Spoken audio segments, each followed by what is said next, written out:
co-host, raconteur, game designer, and all-around awesome guy, Mr. Kyle Schuant, going to be joining us. But we have a guest in studio, the lovely and talented Aurora Williams, all the way from Portland, Oregon, will be signing in. So why don't we go ahead and bring our co-host and our guest on. Kyle, Aurora, good evening to you all. How in the heck are you? I'm all right. Okay.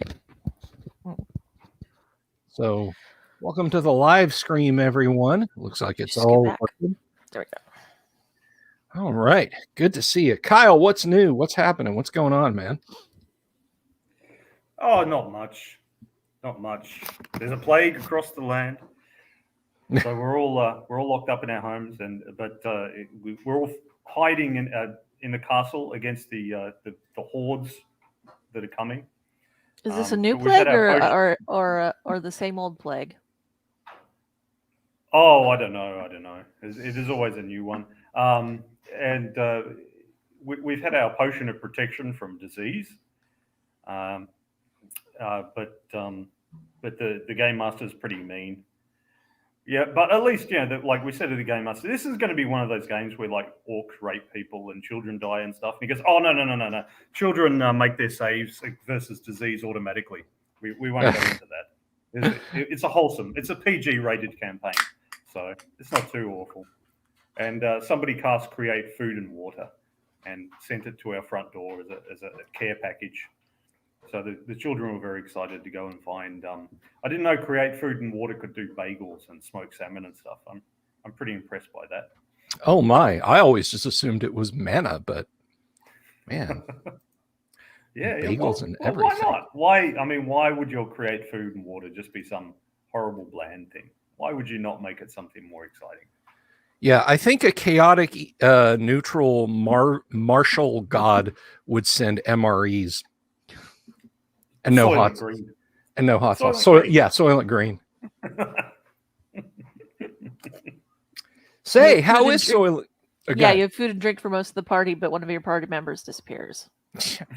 I created food last night for 9 people, but there's only 8 of us. Weird. The stew is great, though, So is human barbecue good or bad? I don't know. The taste varies person to person. Well, you got to get the right cut. You got to get the right cut of meat. So the meat on the animal, where the animal has been supporting its own weight, tends to be the tougher meat. So, for example, on cattle, the eye fillet, it's the muscles that are along the spine, and the cows are quadrupeds, so those don't get a lot of work. This first came up when I was at a strength seminar in the US. And somebody said, "So on a human, the eye fillet would be tough." And the host said, "Well, I don't know. I've never tried it. I don't object to the idea, but I've just never had the opportunity to try." So he's It's nice to know that he doesn't philosophically object to the idea of cannibalism. Well, he's from Texas, so it's meat. It's I natter Aurora at the game table sometimes. I'm like, okay, so if you guys are starving and you kill a minotaur, is it technically cannibalism? I mean, scarily close. Well, it's like a mermaid. You start at the tail and work towards the top, and eventually it becomes cannibalism. Eventually. You go from sushi to cannibal. So. Yikes. Well, this turned dark pretty quick. Well, but that's a question for D&D. Which animals are edible? In general, I sort of hold that monsters are not edible. But there was as you guys know, I'm fond of the random charts and all the rest of it. There was a web page out there that made random taverns and inns and also menus for them. And you could have a normal menu, so you'd end up with things like lentil mash and potatoes and beef and stuff, but you could also have one that included magical things. So you could have minotaur tail soup and do minotaurs? What else was there? Basilisk knuckles. I guess some of them do. Roast basilisk knuckles and things like that. So Yeah, Well, I like think you- oxtail soup. Close I think you could play pepperoni the- pizza. Oh yeah, So- pepperoni pizza. I think you could play the rubes for suckers though. Oh yeah, that's Minotaur. That's way more expensive, but it's a lot more exotic. I mean, because how often do you see a Minotaur, right? That's right. It's not definitely not Bessie who kicked it last night. So Yeah, exactly. You know that's not the milk, the 23-year-old milk cow. No, I put there were two instances, and Kyle, I think you were here for this, and this dovetails or oxtails nicely into talking to Aurora about gaming experiences where both of you guys slew the giant. You both were in a party that slew the giant crayfish Yeah, in the giant crayfish. Village of Yeah, the Hamlet. village of Hamlet. Mhm. Yeah. And poor Ostler Gundagoot said he would pay you guys like 5 silver pieces or something for every pound of. I think it was more than that. Yeah, it was something extraordinary. And of course, you guys show up with like 3 long tons of giant crayfish meat. The whole village turned out, and the village had Ate really well. because Yeah. it all got turned into butter. Yes. Etouffee for miles. Mm. And see, if you go and you look in the great classic AD&D modules or even Dungeons and Dragons modules, and Gary talks about the bill of fare for monsters and such, guys, that's why your good spectrum, the worst being like, chaotic neutral, are going to win. They just have better grub. I mean, with the monsters, it's always like suspect meat or, hard cheese or moldy bread or stuff like that. But you go and look at the detail that Gary lavished on the menus, even in Keep on the Borderlands. There's like a 20-item menu at the inn in the Keep that the characters can order from. And I always kind of use that as my go-to whenever the party travels to an inn anywhere. I'm just like, let me grab my copy of Keep on the Borderlands and see what's for supper. But infamously, Tim Kask, he just wasn't having it that monsters wouldn't have a source of food in the Castle Greyhawk dungeons. He was very much this doesn't make ecological sense. So he knocked out a few walls in a room that they had captured and opened a McDonald's. Yeah, I thought that's where it was going. Yeah, he set up a McDonald's in the Castle Greyhawk dungeons. Pardon me. So, Aurora, I guess we will just kind of kick things off in a semi-official. Stop doxing me, Bill. Stop doxing you. I'm God, sorry. you told people my last name in the town I live in. Sorry. I won't do that anymore. Let's see. But you've been in the Monday night game now, which you and Kyle actually both started it, but you've been in that game now 7 years.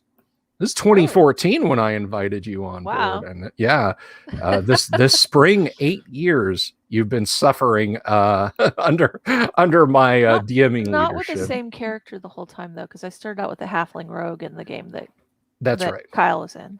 Yes. And then we took a break to play the sample dungeon in the Dungeon Master's Guide because we didn't have enough people there. I just said, okay, you guys roll up some characters, and Nutshell is now playing that same character from I guess 4 or 5 years ago now. Yep. It's been fun because I'd always played like rogues or priests or whatever. I'd never played just a straight up fighter before, and I've enjoyed it. Good. So. I'm glad. So where did your gaming hobby start? Because I know when I was on stream the other day and I was being rude about Hero System. and you were, no pun intended, championing Hero System. So I take it you've played a lot of champions. Yeah. But I mean, D&D started out for me like the way I think it probably did for a lot of little nerds. I was in gym class at school, and some kid had brought his brother's like monster manuals and fiend folios in, and I was just like, "Ooh, what's that?" And we were both in the tag program. And so we started playing it on the bus because it was a bit of a bus ride. So yeah, I did that, and then How'd you roll dice on the bus?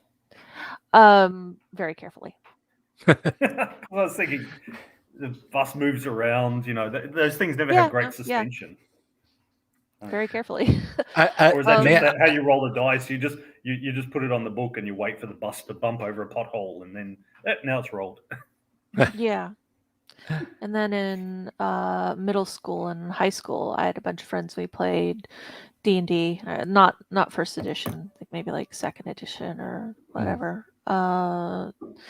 And a couple other games. They got big into Vampire, and I guess I didn't have the maturity level to really like appreciate it, because when the GM was describing the embracing as essential experience, I was just like giggling uncontrollably.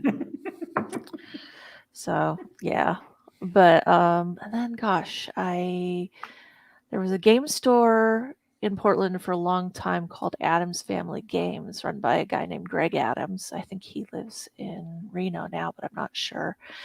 And I'd go and I'd hang out there, and I met a bunch of people that I was friends with for a long time there. And one of them ran a sci-fi flavored game using the champion system. So I played that for a long time. And when I went to community college, there was, of course, a gaming group. And so I played straight up superheroes champions in that. And then some of the friends that I gamed with in the champions games also had like kind of a homebrew D&D mashup that they played. And so I played that for a super long time, for like 10 years or whatever, until they switched it over to is it Savage Worlds or Savage Lands? I always forget.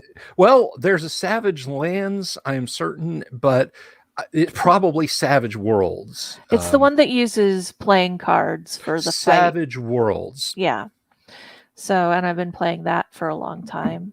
And yeah, as far as your game, we started out as fellow PoE lurkers, and then they had the game server, and so we played a lot of Left 4 Dead, and then I don't know how it came up, but it eventually came up that you GM D&D and I play it, and so it was like, yeah, I'd totally like to be in a game with you. So that's my big long history of Dungeons and Dragons and stuff. It's always been a fun game. Yeah. Well, that's great. And like I said, you guys, Kyle and you both started. You guys were my core group for a long time. Now it's like my Monday night group, and I like both things. Like I like a nice intimate game. Get your minds out of the gutters, audience. I like a nice intimate game where it's just a few people, but I also like everything between that and just a huge game. Yeah. I think your game is the biggest group that I've ever played in. Usually I've played in like a group with 3 to 4 other players, but you seem to handle the logistics pretty well. We do have games that are mostly kind of housekeeping and stocking up and stuff like that, but I'm sure that happens a lot even in smaller games. So AD&D, where some nights GM. Yeah. where some nights the A stands for accounting. And it's a good group. I mean, everybody works together really well, and everybody's got fun and interesting characters. So, yeah. Oh yeah, you're a group that definitely, I think, as players, you guys play to your strengths. I mean, there's tanky players who don't get much into the theater mode, and they're just happy to Oh, it's combat time. All right, and start rolling some dice. And then there's folks that are all about the narrative. I've got two. I have to admit this, and Kyle is probably going to travel up to Florida and kick my hindquarters for this. But I have two non-player character relationships going. That is two separate ones. So, yeah, so a total 4. It's, one of them is my character Petra and the Master of Arms. Yeah, basically the Master of Arms of the NPCs, and then there's I blame BioWare. there's the cleric and another NPC, but the cleric and the lawful good. What is she? Merilith? Yes, type 5 demon, which is a whole like. I want you and Kyle to be able to talk, so I'm not going to explain the logistics of that right now. Those of you that have been following my "Here's What Happened Last Night" on Bill's Advanced Dungeons and Dragons game know that story. But short version, she put on a helm of change alignment. Yes. Oopsie. But I was faux complaining to Aurora that my gritty Lankmar-esque morally gray fantasy world was slowly being transformed into a Dragonlance romance novel. So I gotta. Hey, even the Black Company had like an epic romance as part of the central thing for the main character. So fair enough. I'm gonna let Kyle talk. He's probably dying of cringe over there. So do you have any? No, I'm just reflecting how what Aurora is saying so well illustrates the things that we've been talking about over the podcast of how like kids will get into it, and how D&D it doesn't tend to be something where not many kids like at 10 or 12 or 14 or whatever years old went to the game store, found a copy on the shelf, got it out and taught themselves. It's other kids that teach you. It's a sort of an apprenticeship thing, if you like. As opposed to something like soccer and basketball, where kids will just go and buy a ball and start chucking it around, and then others will join in. But yeah, it's a social thing, and your friends bring you into it. And then also, Bill and Aurora talking about how they met, and they just mentioned gaming in passing, and went, hey, and as a result, game together and have a long friendship over it. And we see this time and again, is you'll often see discussions online where people say, oh, I don't know any gamers, I don't have a game group and that. And my thing was always just tell everyone I know that I like gaming, because all these people pop up out of the woodwork and say, oh yeah, I did that when I was, like I was at university or something, and 10 years ago, and oh yeah, that'd be cool to do that again.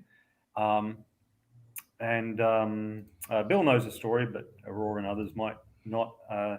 There was one time, so my wife, at the time, my girlfriend was going to university, and she had this friend, Kazuo, who once a month he'd have a barbecue with all the people that he'd met over the last month, plus his friends. He'd just bring them all together for a barbecue.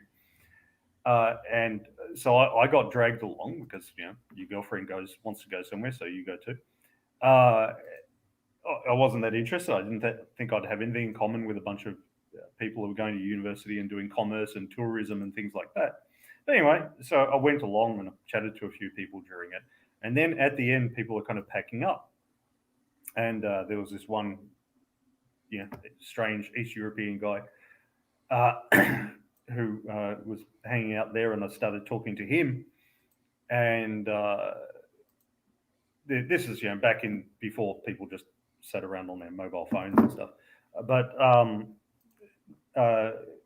we're chatting away and doing, what do you do for a living, and what are your hobbies and that. And he said his hobbies were karate or something like that. I don't know. I found out later he'd done it 10 years ago, but wasn't doing it today. And I said, oh, I do Dungeons and Dragons and stuff like that. And he had this look on his face like,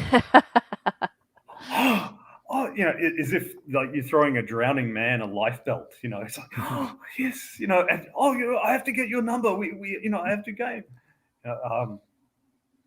Because he was from Hungary and hadn't gamed since he was a kid and that, but he thought it was really cool and great fun. And he was born in the late 70s, so he grew up. His early childhood was in communism, and the books weren't available. They were bourgeois and expensive and blah blah blah. So they made their own domestic ones. He said some horrible power gaming version of D&D called Magus. He gave me a big copy of the book. And it's all in some crazy moon language, but he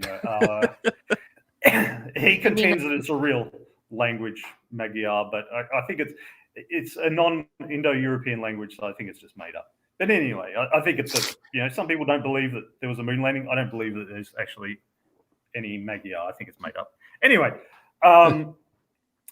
so he anyway we got in touch. We started gaming, and we've been friends ever since. And it must be, God, at least 15 years, and we've been good friends, and we've played many games, not just D&D. And he gave me a lot of feedback on the one that I wrote, Conflict and stuff as well. So I think what you and Bill were talking about before is you just get together and you do things and you talk to people, come out of the closet as a gamer, tell everyone about it, and all sorts of people float in.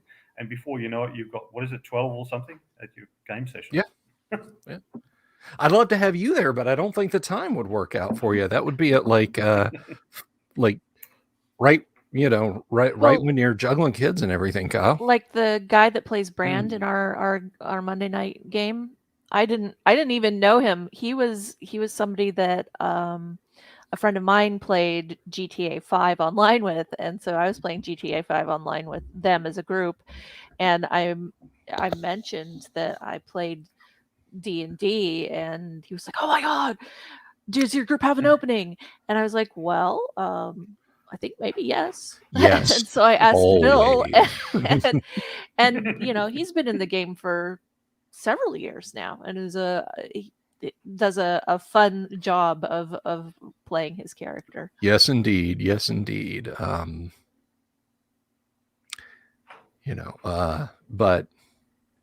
I make a lot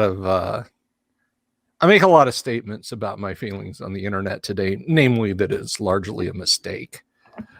It really should have just been for communication between the Pentagon and missile silos. But I like the flexibility that for games like this, that it gives people, like, because sometimes we have players who are playing from like their hotel rooms when they're on a work trip or something like that, and stuff like Discord or other platforms like that just make it so that they can still make it to the game and still have that social connection and that nice relaxing time and that kind of the oasis in an otherwise upheaved schedule.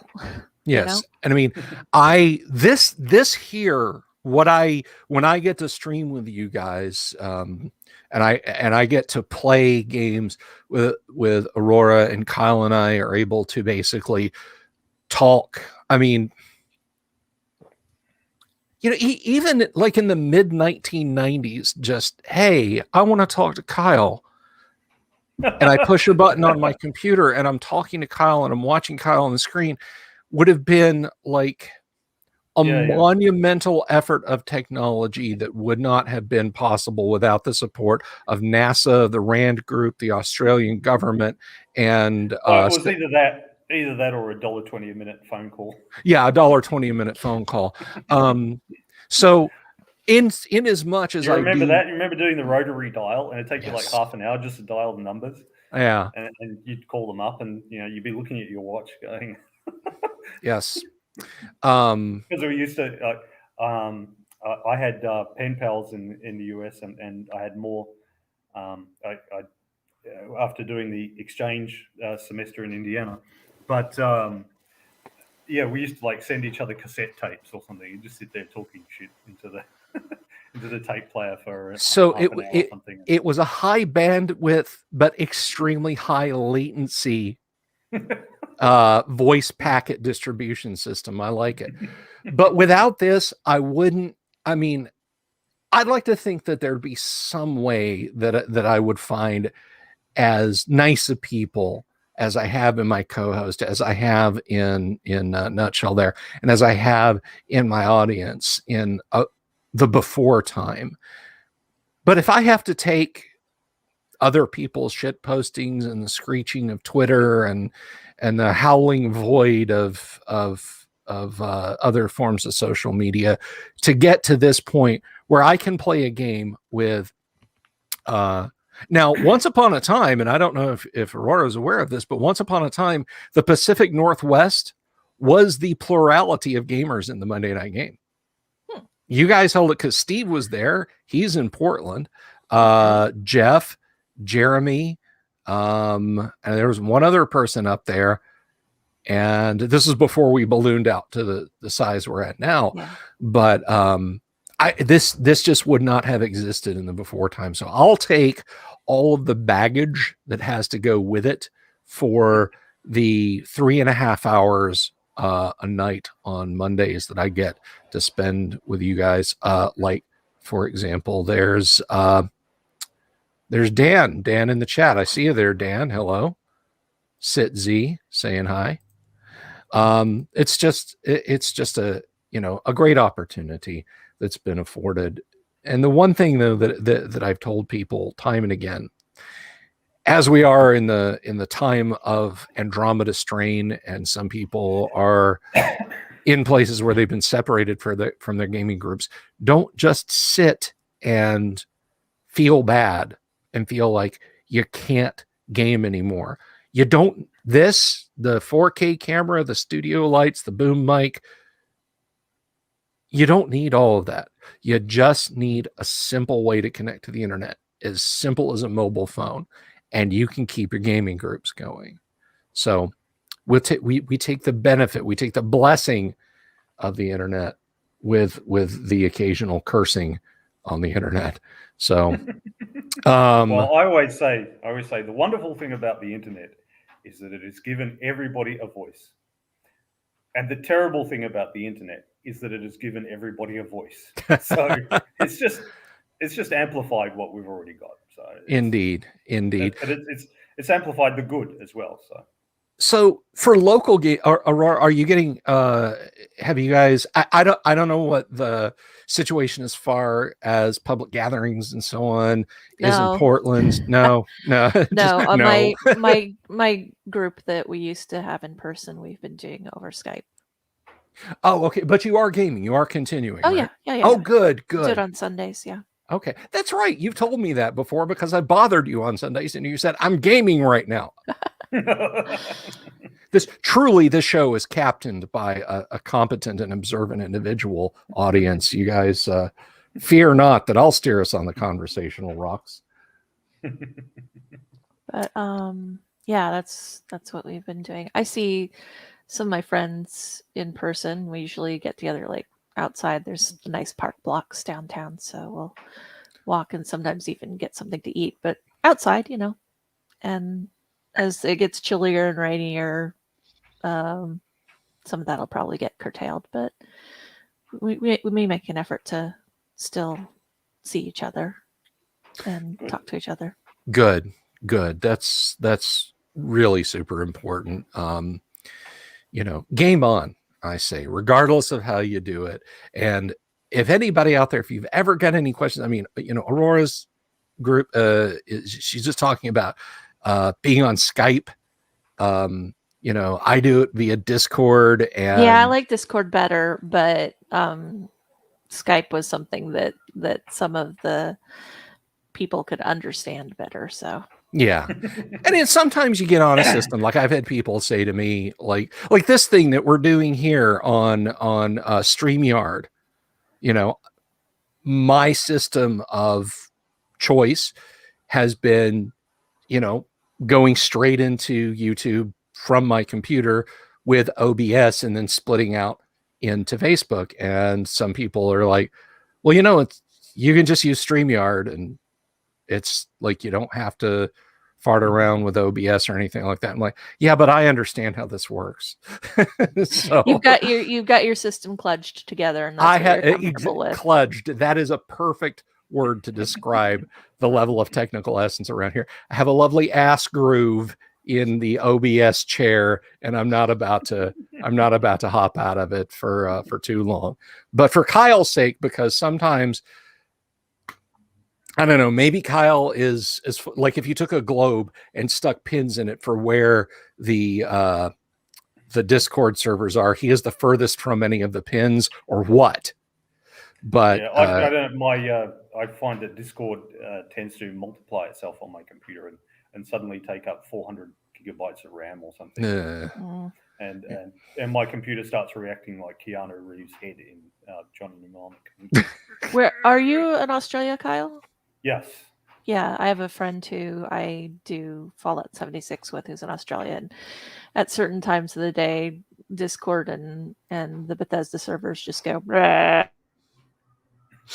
stuck with it, and it seems to be a location thing. It might be because our broadband network was built by the government, so it was sort of they had the cheaper, faster option, and then they had the more expensive, slower option. So they decided to do the more expensive, slower option. Oh, wow, that's and cool. which of course became more expensive still as time Oh, you meant just lower. Okay, when they're setting up the national broadband network. All right, yeah. They didn't just like let private companies do it and then if you want to pay for it, go for it. But no, they decided there was going to be a national broadband and they were going to organize it from the top down.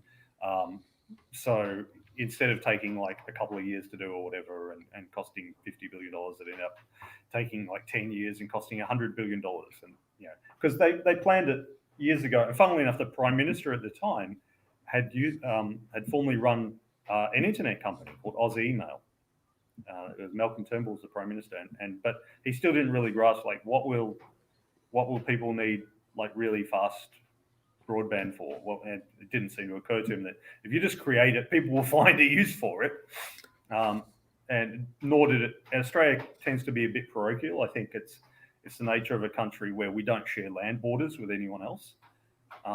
So we tend to be a bit, here we are on our island, nobody bother us. Don't look at what other countries are doing. We didn't sort of look over and see South Korea and Japan had these massive internet speeds and everyone's ferociously streaming movies to each other and stuff. That like you put in the capacity and people will use it. They'll figure out a reason for it. They didn't seem to grasp that. So it tends to be a bit slow and disorganized and stuff. But that's Australia. I am old enough and have been on the internet long enough to remember when the big news out of Australia Tech was that the entire nation of Australia was being served by a single dedicated 128 kilobyte connection to the internet at large. One line of 128K. Yeah, a couple of years back, most of the internet in the country went down because there was one cable from Singapore and the ship ran through it. Dough. After that, I believe they built in some redundancy in that. Some backup system. Little bit of that's required. But well, I mean, where else are the cables going to come from? Bordering us is New Zealand, but that's 1,000 miles, so it's a bit too far. And then there's Papua New Guinea, but they're not really high tech. And if they put in the repeater or whatever there, then someone will probably steal it and hold it for ransom or something. So that's just the nature of the country. So yeah, that's being an island nation. Speaking of stealing, I got to ask you this, Aurora, because this is like the standard, I guess, if this were a proper talk show, this question would be, so tell us about your new project type question. What is the absolutely most mind-bogglingly craziest or bad or hilarious? Give us like your best gaming story. Oh God, Bill. Ask somebody who has a memory that works. Oh, okay. My brain's Swiss cheese. Okay. I've In I've my got the campaign, stupidest thing. how about that? I've got the stupidest thing I ever did in a campaign. That's good enough. Go. I was in the Champions. Well, it wasn't Champions. It was Hero System, but it was the sci-fi homebrew. And I don't know. I don't even remember the circumstances. But my character and a bunch of other characters were carrying explosives in backpacks, and we were trying to get to a freighter ship under heavy fire, and I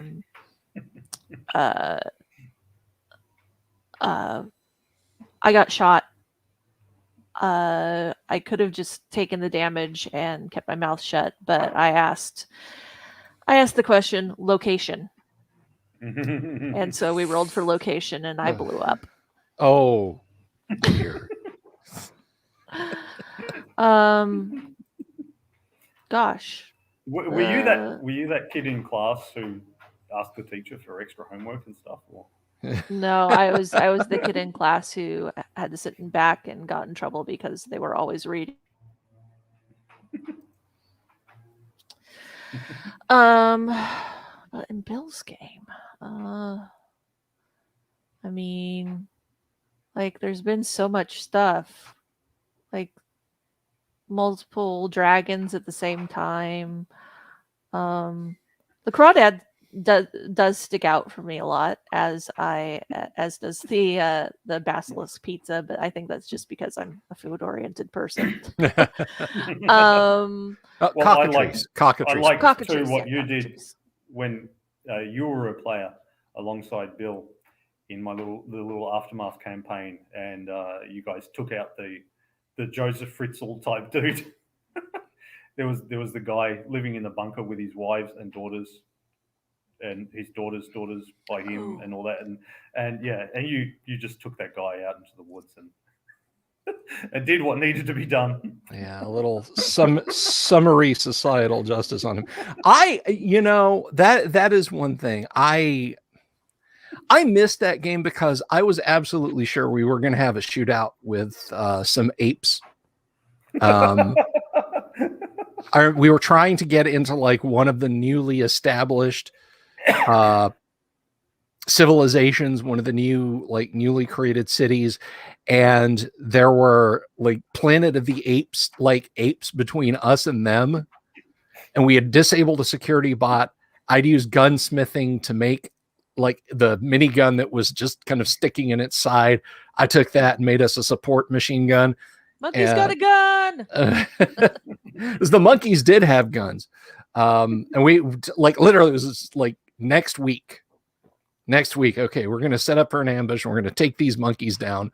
And there was no next week. I don't know if we had other players come in and we switched to D&D, then I don't remember the circumstances, but I know it also was with the Aftermath, so it wasn't precisely the best system.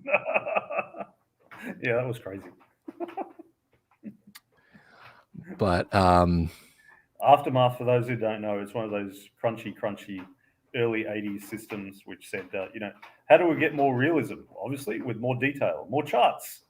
More charts is always more realistic.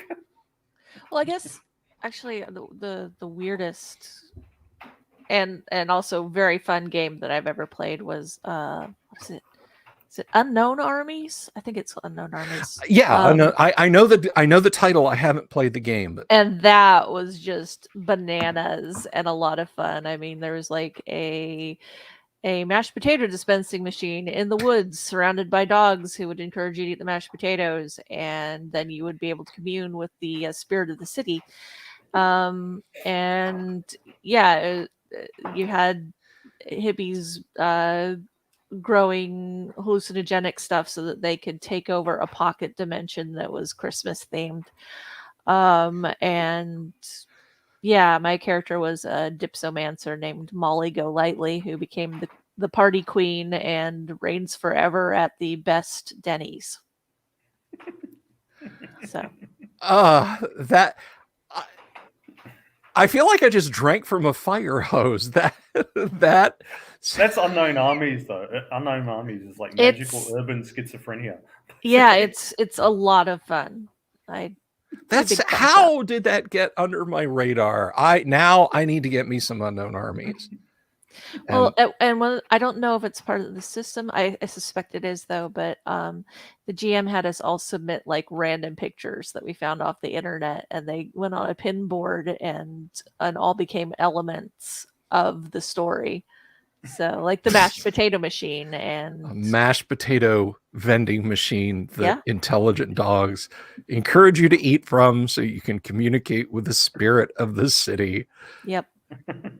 Just that sentence, just right now, my brain is going 80 in first gear, trying to figure out why I said those words like that. I love that. That sounds amazing. It's a lot of fun. I think Raven C.S. McCracken would approve of that. Raven C.S. McCracken would absolutely approve of Unknown Armies. In fact, I don't know. I think it's a 50-50 shot. He would either approve of it or decry it as having ripped off Cinnabar. Well, everyone's ripped off Cinnabar. Yes. According to him. So GURPS ripped it off. And he invented magic cards as well. So everyone's ripped him off. And so, something with Star Trek the role-playing game, or a card game based on Star Trek the role-playing game. It was a card game, yeah. Yeah, Raven. That's so Raven. He's an interesting guy, Raven. Yeah, well, the role-playing world gets those, and apparently the state of Washington gets those too. There's a lot of, like I said, the wonderful thing about the internet is giving everyone a voice. The terrible thing about the internet is giving everyone a voice. My impression is that your Pacific Northwest has got a lot of very creative people. And sometimes that creativity will be wonderful, and sometimes it will be insane, and sometimes it will be wonderfully insane. So... I mean, that's true of a lot of time periods and locations. So it's just more visible now because of internet and internet. Without a doubt. I really do. It's like a bucket list thing, man. If I ever hit the lottery, I would get like all of you guys, not the audience. I would turn cameras on and you guys could watch it. All of you guys that have gamed, we'd meet like in the Midwest United. We just take over a hotel suite for a week and just game face to face in Lake Geneva or something. Yeah, Lake Geneva. It's beautiful country up there, actually. I've told this story before, and if you've never been to Lake Geneva, this might, but bear with me, I promise. There's a little village in northwest. Well, it's not really northwest Florida. It's Northwest Orange County, Florida. My wife and I got married there. It's called Mount Dora, and we've been there a bunch. There's a little bar and grill there that's wonderful. And in 2005, I almost said 1995. In 2005, Colleen and I traveled to Lake Geneva, Wisconsin for the first time. We got there, it was night. We pulled into the Cove parking lot, got our baggage, boom, night. Get up the next day, check things out before I go to the con space and start gaming. And Colleen and I were tripping out because Lake Geneva is almost exactly like Mount Dora. And I was like, this looks exactly like Mount Dora. It was, and it had about the same number of Florida license plates too. Summer in Wisconsin. And Lake Geneva is a resort town. It was where the first Playboy Club was actually in Lake Geneva, Wisconsin. It's very much a golfing resort, sports resort kind of town. So we were a little taken aback. That was like, does every state have a Mount Dora in it? So Michael O'Connor says, my monk once attempted to go ahead, Kyle. I see the blurb says Aurora is going to talk about her contributions to the F Plus podcast All honesty, God. I've never heard of that. So tell us about that. Okay, but you're oh shit, what is my computer doing? No, go away, Java. Oh, my podcast. Yeah, the F plus. Let's talk about the F plus. It's not my podcast. I read on it, but there's a lot of people that read on it. Sure. I've listened to it, by the way, audience. You guys should What is absolutely. the F+ podcast? I've never heard of terrible, it. What's the Terrible Things Read with Enthusiasm. A bunch of us that were on the PoE site back in the day also played a lot of Team Fortress 2 together on a server where we'd all do that.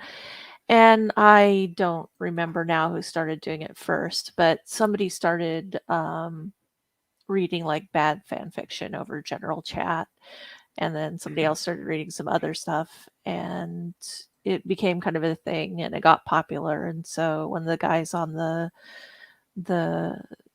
server, Lemon, was like, "Hey, me and Boots, this other guy on the server, are thinking about making this into a podcast. Do you want to read on that?" And I was like, "Yeah, sure, sounds like fun." And like, God, 10 years later. What's your bad fiction of choice? What do you? That's the thing. It's expanded a lot from just bad fan fiction. Listeners submit documents to us of various websites and stuff like that, and we read them. Like we just recently did. Who think that they have alien babies residing in the fifth dimension. We've read bad recipes off of All Recipes or off of Paula Deen. Bunny Bread does a very good Paula Deen imitation. I have been away from the F plus for a while and never heard Bunny Bread's Paula Deen, so I can't wait to hear that. You're reminding me. Here in Oz, we used to have a telly show called Spicks and Specs, and it was one of those panel shows where they just sit around and talk shit and that. But it's mostly about music, and they have sort of semi-well-known people talking about music and answering quizzes and stuff. And one of the little challenges they have towards the end is where they'll get some really boring book, like a 1955 book, Plumbing for the Home Maintenance Guy, and they have to sing a passage from it. So they've got to read through the text, but in a particular tune, and people have to guess what song it is, despite the fact that they're reading out, and then you get the screwdriver and Well, we've definitely done musical episodes. Several of our readers have musical talent. I'm not one of them. We mostly do internet stuff though. If it's like reading bad books, we do have some people that read on our show sometimes that have their own podcasts, which is, I think, infinitely bigger than ours, called I Don't Even Own a Television. And they cover books from DC Andros to James Bond. And it's quite good and funny. And they've had like actual famous people on there. And we tend to stay away from the heavier, nastier sites. That's so you don't read like the Facebook terms of service out or something. Well, yeah. But we just, we get a lot of fetish stuff. We get a lot of furry stuff. We get a lot of role-playing stuff. We get a lot of conspiracy theories. We get a lot of weird fan fiction.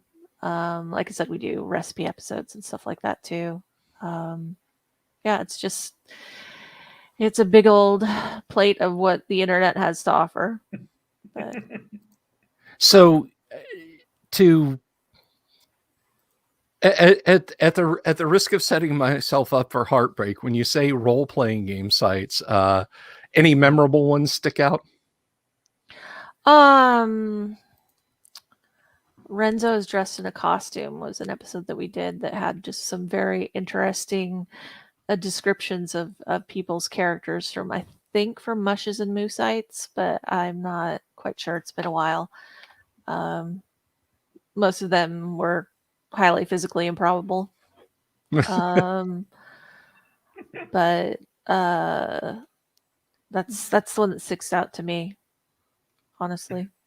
I like the stuff that we do. Like there was one that we did that was like flashlights enthusiast forum, and it was people who are just very enthusiastic about flashlights, and I liked it because so often you'll find these sites and you'll think, okay, that's kind of weird, but okay, whatever. And then you'll like read further into it, and there'll be some horrifying sexual content, and you'll be just like, oh no.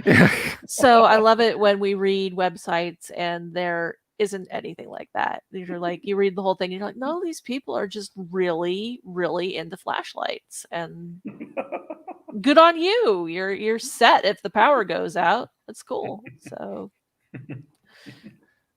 that's reassuring. You know, I used to I haven't in a number of years, but I did so Nutshell told me about the F plus, and then I went there and I found it, and I thought, okay, if I'm like, you know, grinding in Morrowind or something like that, I'll have it going in the audio. No, I had to devote my time listening to it, and I binged as many episodes, I think, as you guys had up, because it was a while back. The early episodes were pretty rough.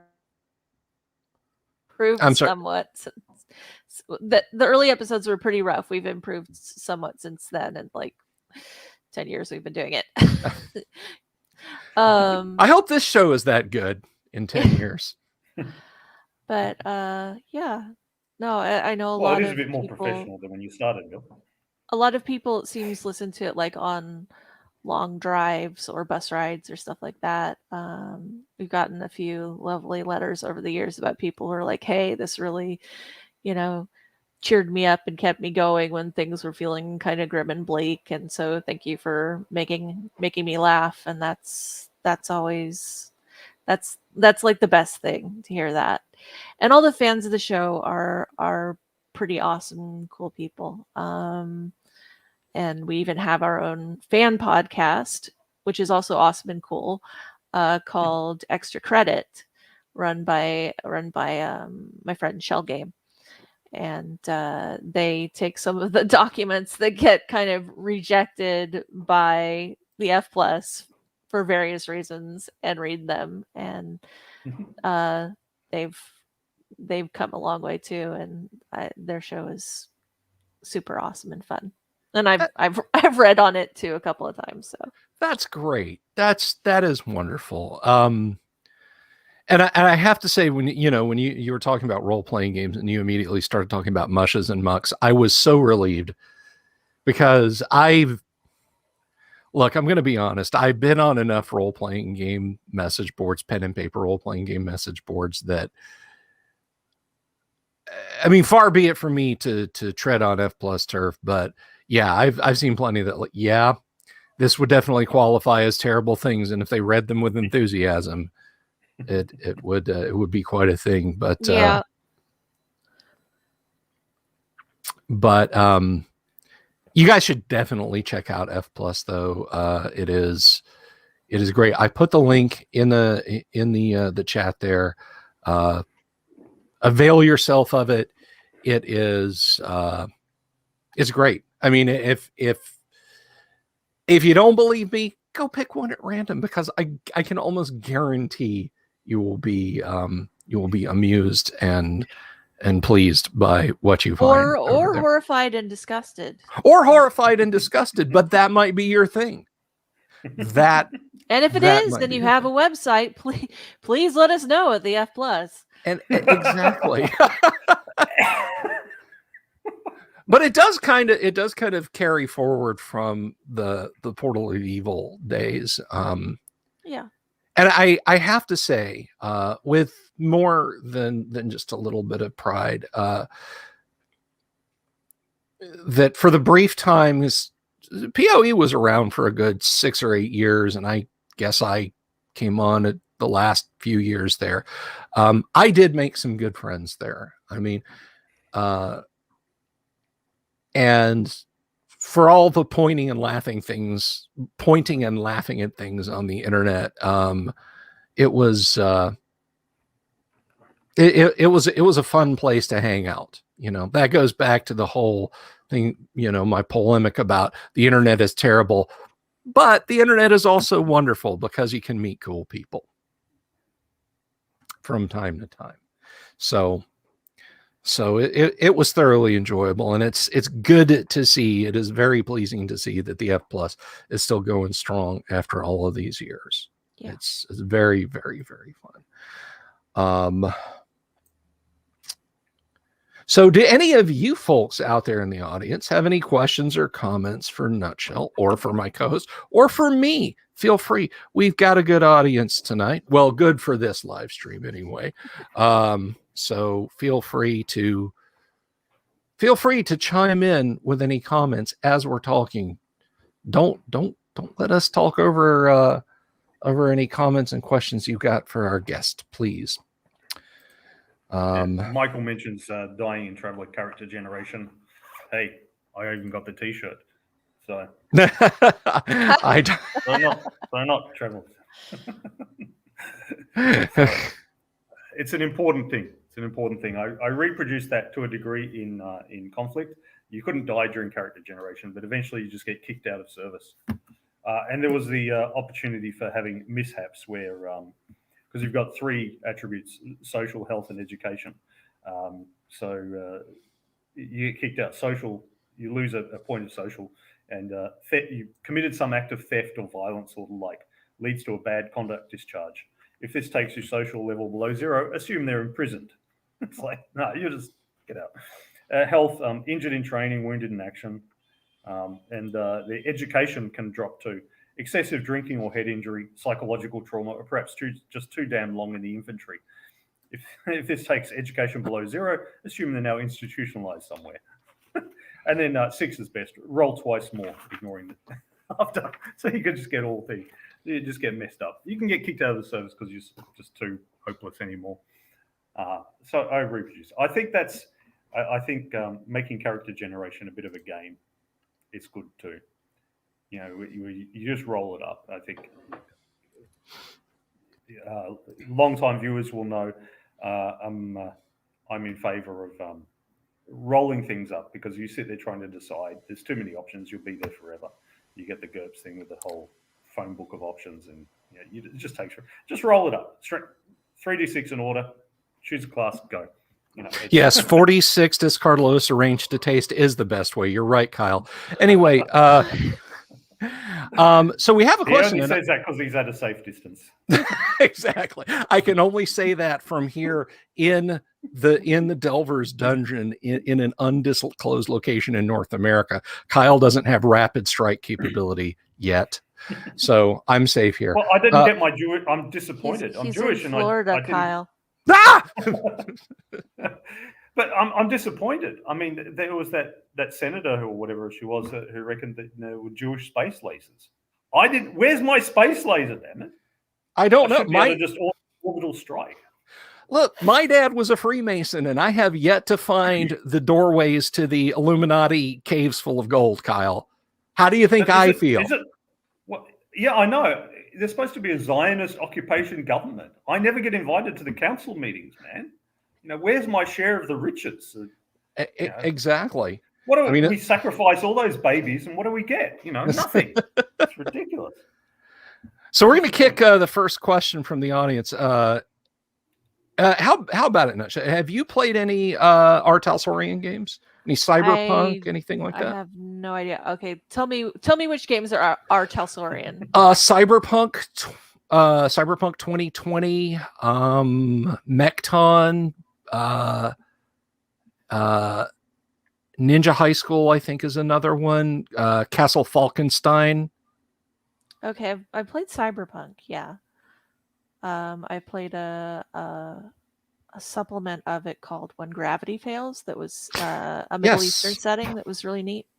Yes, I remember that one. That was an interesting term. George Alec Effinger, I think, or Effinger, wrote that. The Witcher. Thank you, Michael. Reminds us that the Witcher setting. Only the video games. only the video games. So, Kyle, you getting the high sign from where you're at? Oh no, my son just came in to present me with his home study work. Ah, right on. Because the school hasn't with the remote learning stuff. The school's trying to be nice and not give, because you can give the kids a lot of stuff, but then the parents have to help a lot. It's demanding on the parents, and many parents, of course, don't have the time. So I think many schools are trying the kind of tread water approach, where they give them just enough that they don't get dumber, but not enough to make them smarter. Because you could, with just like half an hour, 30 to 60 minutes a day, you can stop them getting dumber at least. And, so we came in. It's like for only 30 minutes a day, you too can stop a child from getting dumber. Exactly.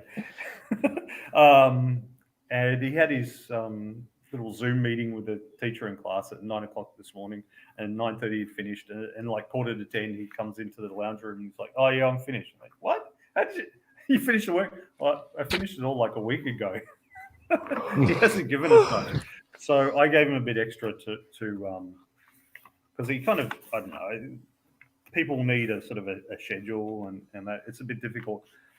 Anyone who's experienced a period of unemployment or something will know how you can kind of spiral out a bit. You need most of us need some sort of structure. We don't need like a whole, military boot camp with every minute of the day minutely scheduled. We don't need to do the big study plan or down to the half hour or whatever. But we need something. We need a little bit of challenge every day. So I've given him some extra, and he just came and handed that to me. Excellent. So, have you played any art? Plus, I'm preparing him so that he can game when he's older. Good on so you. He can handle the charts. Yes. If 10 orcs have 8 hit points apiece, and I detonate a fireball on them that does 8 points of damage, and 4 of them make their saving throws. See, this is why I just hit things with hammers in your game. That's exactly. Aurora doesn't dive into the actuary table. She's just like, I hit it with a hammer. I hit it with a hammer. Is it dead yet? No. Okay, I hit it with a hammer again. Michael, we have all played Cyberpunk at least. And, yes. Everyone's been the solo with the minigun and the trench coat. And I just want to say, Mike Pondsmith, I'm very disappointed in 2020. It's not what you promised. There's no pop-up Uzi in my arm. Yeah. What happened? All we got was a bioengineered plague. Yeah, no RJ-45 jacks in my head. No mirror shades fixed in my skull. I mean, we can fix mirror shades into your skull if you like, Bill. It's just that's true. I mean, little crazy glue, some cheap sunglasses, all there. All right, I think Damien is getting to the meat of it. What is the largest explosion one of your player characters have caused? Has caused? Would asking what location you got hit in probably hero system in AD&D. I mean, I do like using flaming oil a lot, but yeah, that's true. I don't think I've caused any huge explosions with that yet.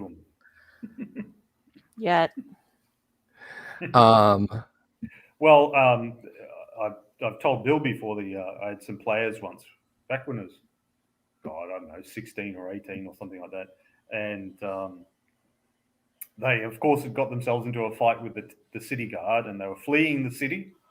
And as they were fleeing the city guard were pursuing them, and they cast a fireball back, and it was just at the entrance to the city. And I said, "That's the entrance to the city," and they said, "Yeah." And I said, "It's where all the stables are." And they said, "Yeah." And I said, "With all the hay, the dry hay and stuff." "Yeah." Yeah. And the buildings and the city's mostly wood. "Yeah." We cast the fireball. Okay, you cast a fireball. So they cast the fireball and took out the city guards and fled out of the city. And a few weeks later on the road, they heard that most of the city had burned down. And 1,000 or 2 people had perished in the flames of that. Oh, good. And there was this silence around the game table for a moment, and then somebody spoke up and said, "Do we get the XP for them?" Oh, yeah, okay. Oh my gosh. Speaking of myself, I don't know, would an impact shockwave count? Because I deliberately let my character Steel, who was just a thinly veiled ripoff of Colossus from the X-Men, get dropped from low Earth orbit onto Dr. Destroyer. No, I think it has to include a fiery element. Has to actually go boom. Okay. I probably then too many BattleTech games that ended in ammunition explosions of mechs I was either driving or shooting at to count. But I mean that's fairly puny compared to taking out an entire city, I guess. But let's see. I didn't do it with my players. Michael says, my friend cut a planet in half in MechCon. Oops.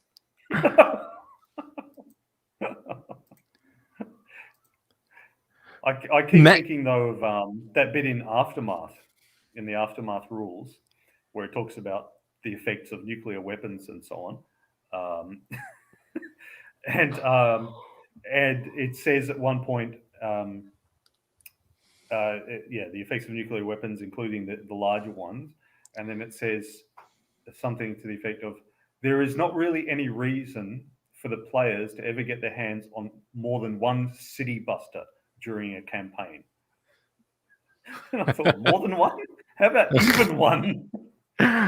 Yeah. Well, sure, there's a reason. There's a very good reason, and it's comedy. I think just think of the typical game group with like a 1 megaton nuclear weapon. Well, I've been playing Fallout regularly, nuke various parts of Appalachia. So yeah, people go nuts. There's I want to say it's by Game Designers Workshop, but it might be Victory Games, and I can't remember. I'm pretty sure it's GDW, but it's called NATO: The Next War, and it is a very, very, very dense chit and hex war game. And the units are, I think you can play company-sized units, but they go all the way up to brigade-sized. But when you think about 1.2 million Warsaw Pact troops versus 750,000 NATO troops at the height of the Cold War in the 1980s, now think about the number of counters and think about the board size you would need and how long it would take to play an operational game of that. But in the rules, and I understand why this was put in the rules, but it did get made fun of quite a bit. The authors of the game were trying to make a very sobering statement about the nature of nuclear escalation. If you really want to do this, in the rules, it says, if you wish to simulate the effect of nuclear weapons on the modern battlefield, soak your play mat in lighter fluid and apply a match. And then after that, it says, okay, if you don't want to do that, apply the following rules. First, roll a d6. On a 1 to 3, go to this table. On a 4 through 6, escalation occurs. The exchange becomes global, and the game is effectively over. There is no winner or loser. Well, there is no winner. Everyone loses. But the effects, if the exchange didn't escalate, was that sides would receive no more reinforcement. You couldn't move on a road hex for more than 2 spaces before you would have to go off road for 3 spaces and then get back on the road, and so on and etc. But the bit about soaking the map in lighter fluid and applying a match, I think, was, I wonder if anyone ever did it. Well, the rules said, It seems like it seems like one of those game groups where, when your character dies, the DM takes the character sheet off you and burns it or tears it up or puts it in his binder of shame or something. And yeah. Michael says, in Champions, the GM once had the Superman of the universe drop an oil tanker on the villain we were fighting with no regard for the party. I would say that's less Superman and more Homelander, but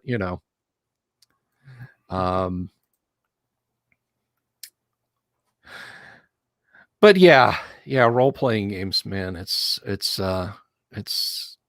good stuff. It's wholesome stuff. I like it. Blow things up. So Ground Zero fireball with an almost fully intact necklace of missiles. That's a good one. I was muted.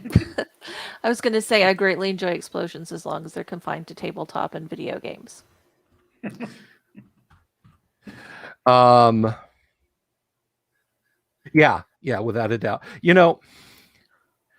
I can't believe I'm about to say this in front of one person that I game with semi-regularly, Kyle, and another person who's there on Monday night. But I don't understand why players have never said, okay, we're going to get custom-made flasks of oil. The flasks are going to be clay, and we're going to have the druid cast fire trap on them.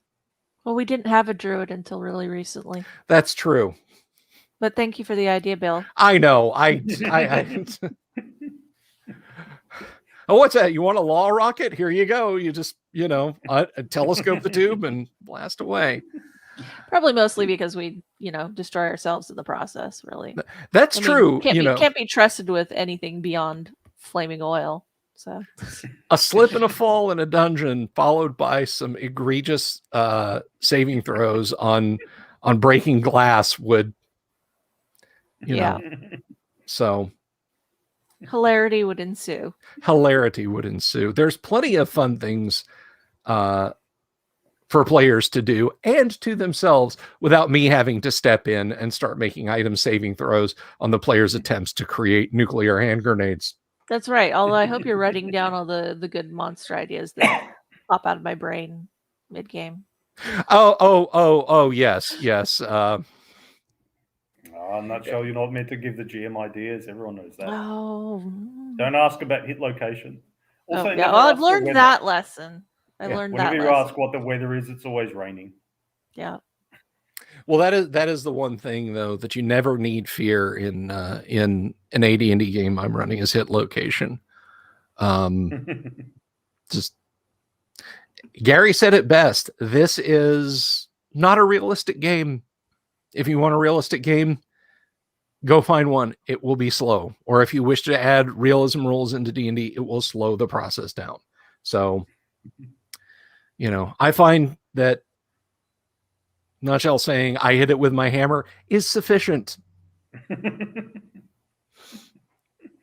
Is absolutely sufficient to the task at hand. So I've got to ask, and at the risk of this sounding like it's a bit of an ego stroke, and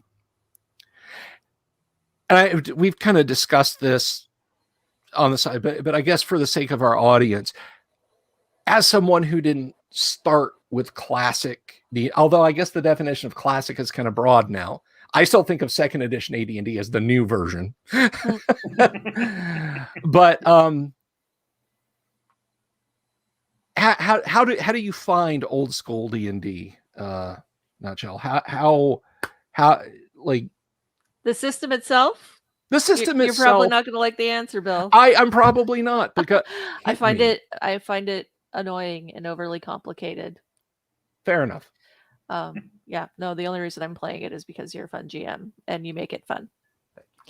And the other players, of course, yeah. But the only reason I'm playing this particular system is that you seem to do really well at using it. No, I would definitely not go to a game store and see a sign up list for AD&D and be like, oh boy, let's go do that. That would not ever happen.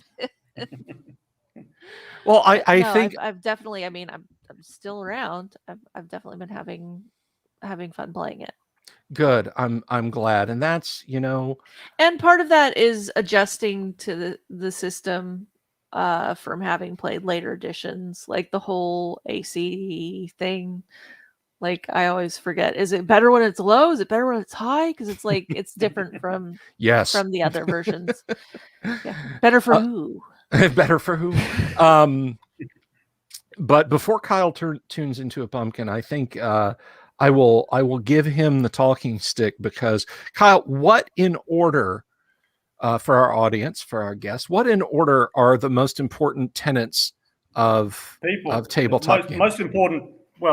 Most important to the success of a particular game session. I mean, campaign long term, that's a different thing in that.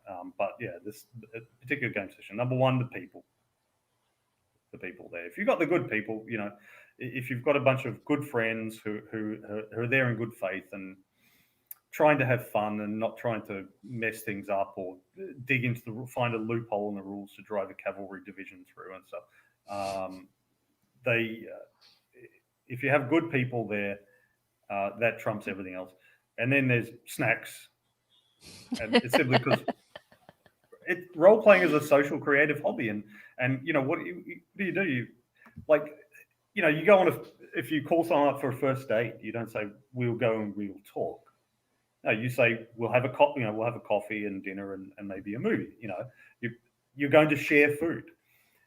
All the great religious celebrations, you know, there's a big feast basically. There's like religious stuff, big feast. You know, and weddings, even funerals. You know, he died, we miss him. Now let's see. You know, it's just a human thing to share food together. So I'm sorry you're very past. Here's a hot dish. Exactly. People, snacks, and then the setting. You know, if it's an engaging setting, has some stuff that you can get in teeth into, some NPCs that you can like, and very importantly, some NPCs that you can hate. People you really want to stick a sword in or put a bullet. Now, I've never introduced any such NPCs in my game, Kyle, so I don't. They all love my recurring NPCs in the Monday night game. The villains should be villainous. I'm a big believer in the villain should be villainous. Well, to be fair, Robillard none of this morally yours. ambiguous nonsense. No.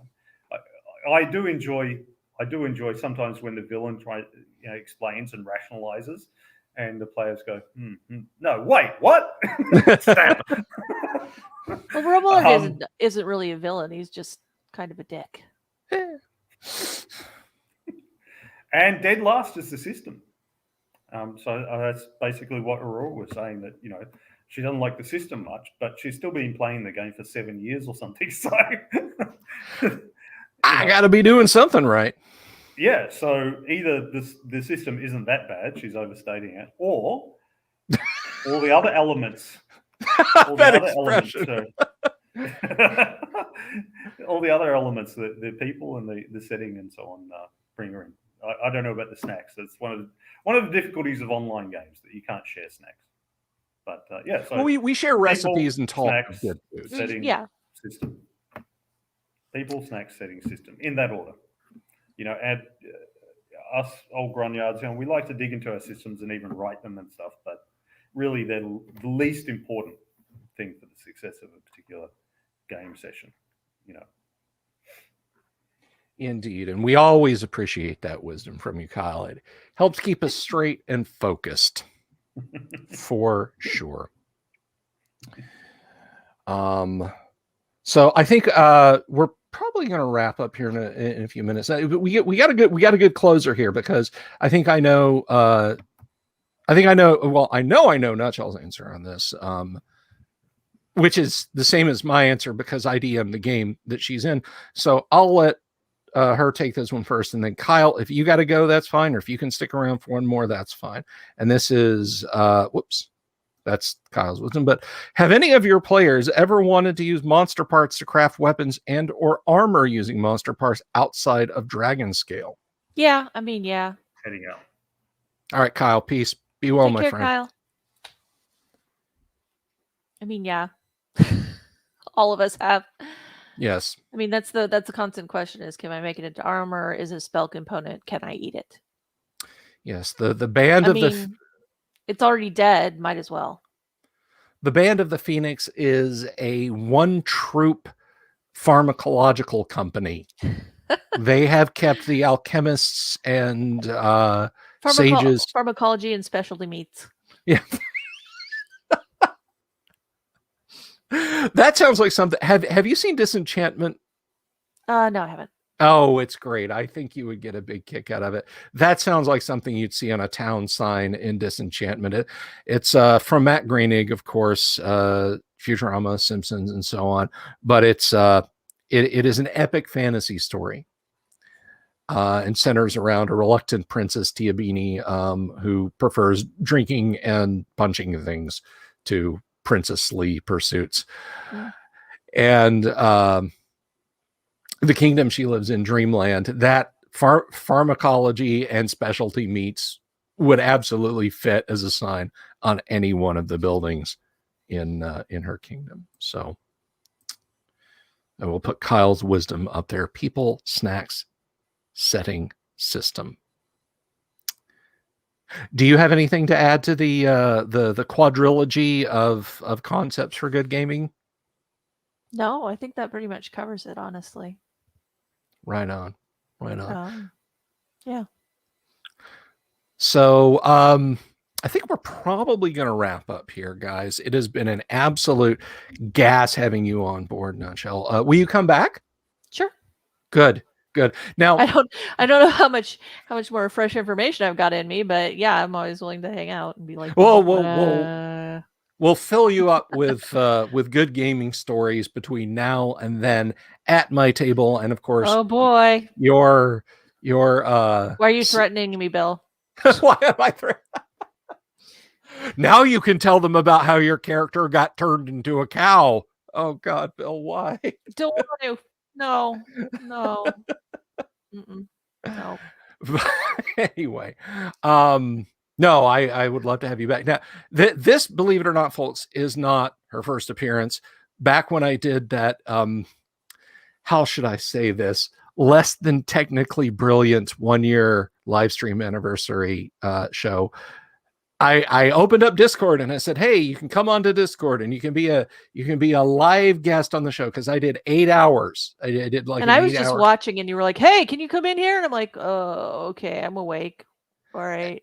And so I'm sitting here having a conversation, much as I'm having right now, and then the message scroll starts up in both Facebook and Discord and YouTube, like, we can hear you, we can see her, we can't hear her. Because I was doing this like double loop back patch in thing, trying to multicast to 3 different places at once. It was a nightmare. So this time I hope everyone was able to hear.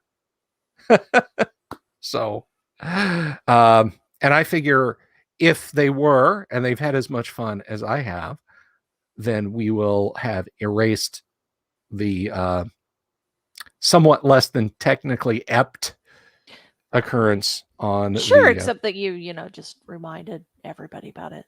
Well, I did. Actually, that stream's not up anymore. So it was that good. That stream's no longer on the internet. But anyhow, so I will be back tomorrow. We're going to talk about some more Greyhawk deities and other fun gaming topics that come up. Friday we'll be back for Open Line Friday, and then Friday night I will be on Story Time with Yang Yanzhao, and we're going to talk about campaign building on that. So everybody, please remember to hit like and subscribe on the YouTube channel. We are that close to getting 1,000 subs on YouTube. And when we get that, the Great Underground Virtual Gaming Convention will happen. We will celebrate 1,000 subs on this YouTube channel. So run out and tell all your friends to subscribe to the channel, and then they tell 2 friends, and then they tell 2 friends, like a pyramid scheme. I was going to say, Bill, that's a pyramid scheme. That is, So thank you for stopping by the Delver's Ponzi Dungeon, Delver's Dungeon, and I will see you all tomorrow. Thank you very much, Nutshell, for being here tonight. It was a gas having you on the stream, and y'all have an absolutely wonderful evening. Peace. Take care.